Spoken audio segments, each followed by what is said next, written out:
Man hat jetzt irgendwie so über mehrere Jahre an dem Achtelfinal so genagt und alle haben schon gesagt, ja, Achtelfinal ist so das Maximum für die Mannschaft und irgendwie es geht nicht weiter und so, jetzt müssen wir doch mal und so.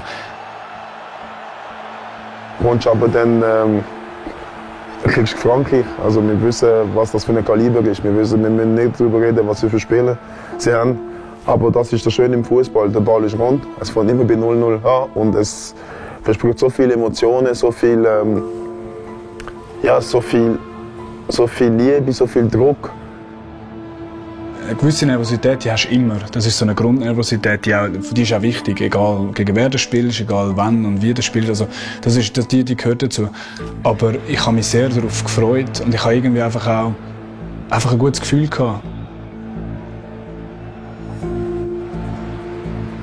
Die Freude war gross, dass wir einzeln in Führung gegangen sind, aber auch gewusst, dass Frankreich noch mal mächtig Druck machen wird. Es wird meistens so ein Goal ist für mich im Spiel so Freude, weiter geht's. Also es ist so relativ schnell wieder auf die Seite geschoben und es geht direkt weiter. Aber es ist so ein erstes Zeichen gewesen, so okay, man kann mit uns rechnen in diesem Spiel. Du hast als Goalie so eine Position, wo du darfst ja theoretisch keine Fehler machen. So ein Stürmer hat Druck, von ihm erwartet man, dass er Goal schießt.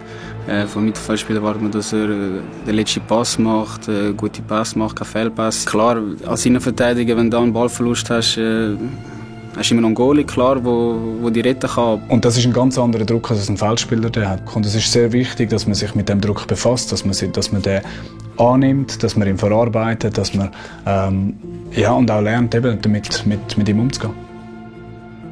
Die ersten 60 Minuten haben wir gespielt dann. Unser Plan ist total aufgegangen. Wir haben eine Chance für 2:0 und dann klappt es halt nicht. Und dann ist wirklich der Down gekommen, wo wir uns gegenseitig ein bisschen angeschaut haben und gesagt haben, Jungs, wir haben so viel geschafft, wir haben so viel eingesteckt und wir machen es nicht zu. Und ich glaube, die 10-15 Minuten hat dann Frankreich, was auch eine große Mannschaft ist, hat das gespürt und hat uns dann bestraft.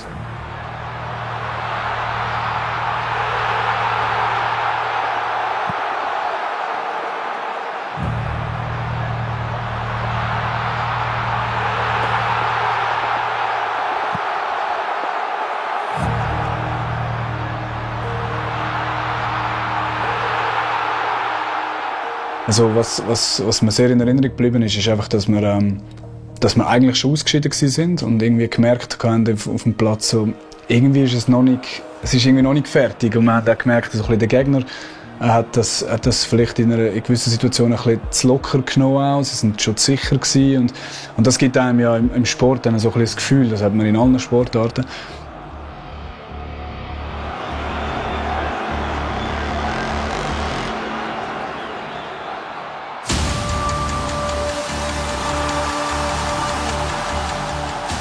Jede Aktion fast noch eine Erinnerung, wo der Granit durchspielt auf den Mario, er einen Haken macht und eine schöne Sechs schießt.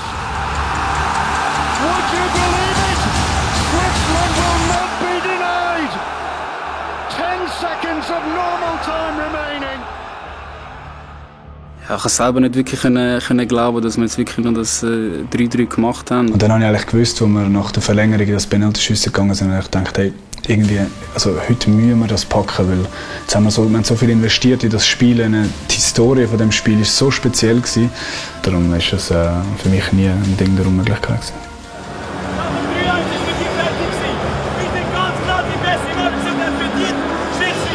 Konzentriert, ruhig, wir machen das. Wir machen das!